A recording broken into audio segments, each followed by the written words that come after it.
Eu sou Roberta Fontes do Casamento Passo a Passo, o seu curso à distância de organização do seu casamento e também proprietária do Maktub Cerimonial em Belo Horizonte. O tema da nossa aula será Bem Casados.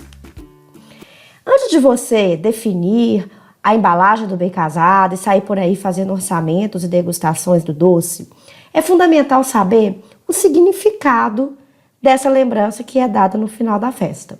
O bem casado significa duas partes que se unem, o noivo e a noiva, e são seladas, unidas pela cumplicidade e respeito mútuo.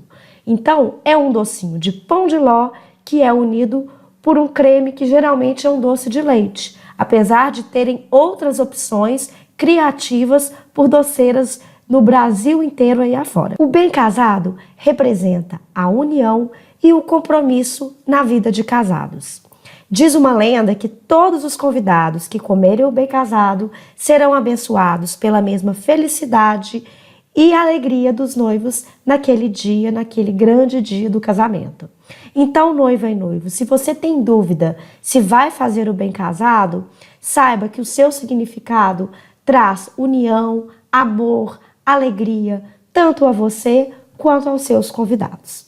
Vamos falar agora sobre a contratação do bem casado e aquilo que você deve saber na hora de fechar o contrato. Primeira orientação: escolha um modelo após definir a decoração. O bem casado, ele fica ali na saída da festa, então ele deve acompanhar o que você planejou dentro do seu salão, o estilo da sua decoração, a identidade do seu evento.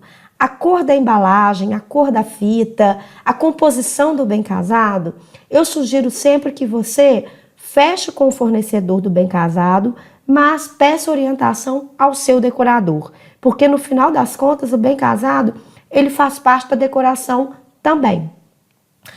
Coloque o bem casado sempre em destaque na saída. O bem casado é o doce que vai ser entregue como lembrança no final da festa. Então ele deve ficar sempre na hora que os convidados estão saindo da festa. Aqui, vocês podem ver que eu coloquei o bem casado bem na saída da festa.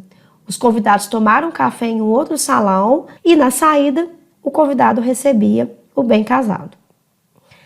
Nessa festa aqui também, essa região aqui era a saída do evento. Você vê que o evento ele era bem rústico, então o bem casado ele foi colocado no móvel, na saída do evento. E esse aqui foi um evento mais provençal, mas também com um tom bem clássico, cuja cor predominante era azul, então o bem casado, ele teve a cor azul, uma embalagem super diferenciada, muito personalizada, e ele ficou em muito destaque na saída do evento. E aí, gente, mais algumas dicas. Eu sempre sugiro que o bem casado seja entregue em mãos para os convidados. Então, você vai contratar o seu cerimonial e aí vai ter uma cerimonialista ali no final que entrega o bem casado para o convidado.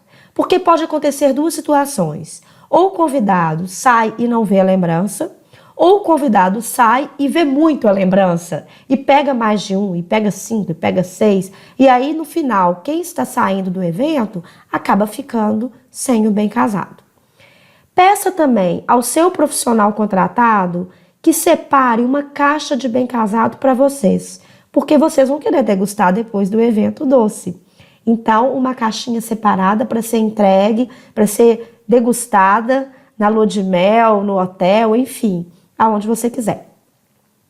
E ofereça também como agradecimento ao celebrante. Essa, gente, é uma dica que eu dou como cerimonial mesmo. Eu sempre levo para o celebrante, e quando tem o sacristão da igreja, uma caixinha com 4 bem casados para eles. Eu acho que é uma delicadeza, eu acho que é uma forma de fazer com que a relação entre os noivos e entre os celebrantes seja mais doce. Acho sim que eles ficam mais felizes para celebrar o casamento. Então peça ao cerimonial para montar uma caixinha para eles e entregar no final da cerimônia ou mesmo no início. E aí você vai me perguntar, Roberta, qual é a quantidade de bem casados que eu tenho que fazer? Porque você falou que vai entregar um por convidado. Mas eu tenho certeza que vai ter gente pedindo mais de um. Sim, sempre tem gente pedindo mais de um bem casado no final do evento. Então, a quantidade média de bem casado é 1,5 por convidado. Isso, gente, é numa situação de cerimônia e festa. Uma festa de 6 horas. Agora, se você vai fazer uma cerimônia e os cumprimentos na igreja, você pode colocar até 2 bem casados por pessoa. Por quê? O convidado ele vai acabar pedindo um pouco mais na hora que for fazer os cumprimentos aos noivos.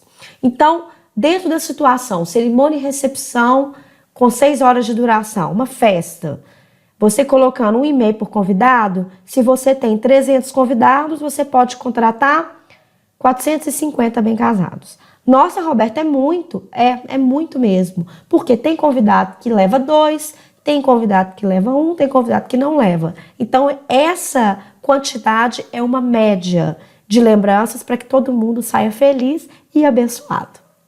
Bom, agora vamos falar das informações importantes para que você solicite o orçamento do bem casado. Primeiro é a data do seu evento.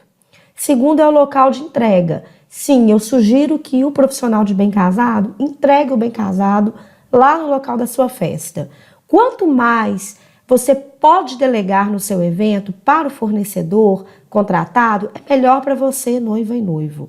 Porque no dia a sua ansiedade é diferente, o seu temperamento fica diferente do tradicional. Você não vai ter que ficar se preocupando em levar bem casado, em montar a mesa de bem casado. Você está contratando os profissionais para aproveitar o seu dia, para ter a tranquilidade de não se preocupar com nada. Então, fale o local de entrega e inclua no contrato o local de entrega e a montagem da mesa pelo profissional do bem casado.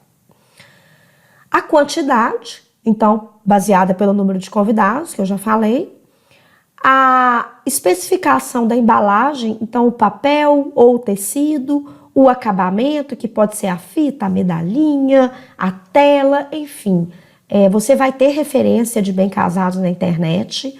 Você pode procurar em vários sites, blog, no Instagram, e você vai acabar levando essa referência para o seu profissional. Isso se ele já não te der uma referência daquilo que você gosta. Coloque tudo ali no seu orçamento, porque dependendo da embalagem, o preço da lembrança pode aumentar ou pode ficar no preço básico. O sabor, tá? Obviamente, o sabor tradicional é o doce de leite, mas existem profissionais que fazem bem casado de chocolate, doce de leite com raspas de limão siciliano. Aí vai da criatividade da doceira, do doceiro e do seu paladar também. Caso tenha tag, solicite a colagem. O tag, gente, pode ser um agradecimento, obrigado pela presença, o nome dos noivos com a logomarca deles, ou mesmo o significado do bem casado, que eu falei lá no início da nossa aula. Isso vai do seu critério, isso vai do seu desejo. Se você não quiser também fazer o tag, não tem problema. Eu acho que o tag é uma delicadeza, mas não é uma necessidade tão importante na composição. E aí você vira para mim e fala: bom, Roberta, eu não quero dar bem casada, eu acho que tá meio batido, eu quero fazer uma coisa diferente. Eu vou dar aqui algumas opções do que eu já fiz, como cerimonial. O doce de Santo Antônio, que tem aqui a medalhinha, um docinho de chocolate. Mudas de plantas, que foi um casamento de dia, um casamento no campo, que tinha super a ver com o estilo do casamento. Amêndoas, que também tem um significado muito especial. Você geralmente tem que colocar 5 amêndoas ou 3 amêndoas, tá? Sempre tem que ser um número ímpar. Aqui foi um bolo de pote. Então, ele tem um custo maior porque tem o vidro, tem uma quantidade maior, tem a colherzinha, mas é uma lembrança, assim, muito, muito delicada, muito gostosa. O convidado pode colocar na geladeira e comer no outro dia e lembrar da sua festa. O brownie também é uma outra lembrança que pode ser inclusive embalada como bem casado, porque ele também é quadradinho. Enfim, são várias opções, aqui eu coloquei algumas, mas se você pesquisar na sua região, na sua cidade, na internet, você vai achar outras opções caso você queira sair do tradicional bem casado e queira fazer uma lembrança no final do evento. Agora chegou a melhor parte da nossa aula. Como eu vou reduzir o custo na hora de contratar o fornecedor de bem casado? Vamos lá. Primeiro, reduza a quantidade de lembranças. Então, coloque um bem casado por convidado. Nesse caso, gente, você tem que ter uma atenção muito grande na saída do seu evento. Então, peça ao seu cerimonial para deixar, às vezes, 2 meninas, não só uma, na saída do evento. Porque aí elas vão ter um controle maior que vai ser entregue um bem casado por convidado. Pode acontecer do convidado pedir um bem casado a mais. Eu sempre acho que é indelicado você falar não para a pessoa na saída de um evento que é um casamento, que é um evento social. Então, se o convidado pedir, não tem problema. Use papéis mais baratos. Então, gente, faça embalagem básica do bem casado. Às vezes você pode embalar num papel transparente ou num papel crepom bem básico. Não deixe de ter o bem casado, mas faça uma embalagem que seja com custo menor. Não use acabamento ou faça você mesmo. Então não coloque medalhinha, não coloque uma tela, não coloque uma fita especial. Faça um acabamento básico, aquele que o seu profissional de bem casado está te sugerindo. Então, aquele orçamento básico do bem casado, que você ligou e perguntou, faça o seu bem casado com orçamento básico. Eu vou te dar a minha opinião pessoal de como eu vejo os convidados saindo da festa. Se tem o doce, eles ficam super felizes. Mas se a embalagem é XYZ, rebuscada ou não, poucas pessoas reparam. Então, se você quer gastar menos, faça uma embalagem mais básica, faça o bem casado e garanta uma lembrança bonita, delicada, sem um custo tão alto para o seu evento. Outra dica para redução de custo é não faça o tag, que é o cartão de agradecimento. Porque isso acaba sendo um custo a mais. Lá na hora que você vai fechar o convite, isso se o profissional de convite não te der como cortesia. Se ele estiver te cobrando, não faça. Pode ser um custo pequeno, mas ele entra custo adicional como investimento do seu casamento. Entregue o bem casado numa embalagem básica, sem o tag, e você pode ficar tranquilo que sua festa vai ser animada, vai ser bonita e os convidados vão ficar felizes porque estão recebendo uma lembrança. Mas, Roberta, mesmo com todas essas dicas, eu acho que o bem casado está sendo um custo a mais. O que eu faço? Não faça o bem casado. Não se preocupe. O bem casado é uma tradição, mas não é uma exigência. Se você está querendo fazer uma festa animada e não tem a prioridade da lembrança, não faça o bem casado. O que eu percebo do convidado? Se você oferece uma lembrança, todo mundo quer. Se você não a oferece, as pessoas não lembram dela. Pouquíssimas perguntam. Então, não fazer o bem casado não é um problema. Não fazer o bem casado significa que você está priorizando outros serviços da sua festa. Bom, gente, essa foi nossa aula sobre bem casado. Uma aulinha bem curta, porque é um serviço mais básico para ser contratado. Se você tiver dúvida, assista a aula de novo. Pesquise na sua região, pesquise na sua cidade, quais aqueles fornecedores que têm o melhor sabor e preço para você e feche com aquele que você tenha mais empatia, segurança, que vai fazer o doce da sua lembrança. E o importante, gente, que coloque energia boa. Porque quando a gente contrata alguém que vai fazer um alimento e que vai entregar um alimento que é a lembrança da nossa festa, eu sempre acredito que ele tem que colocar amor e boa energia no que ele está produzindo. Um beijo e até a próxima aula.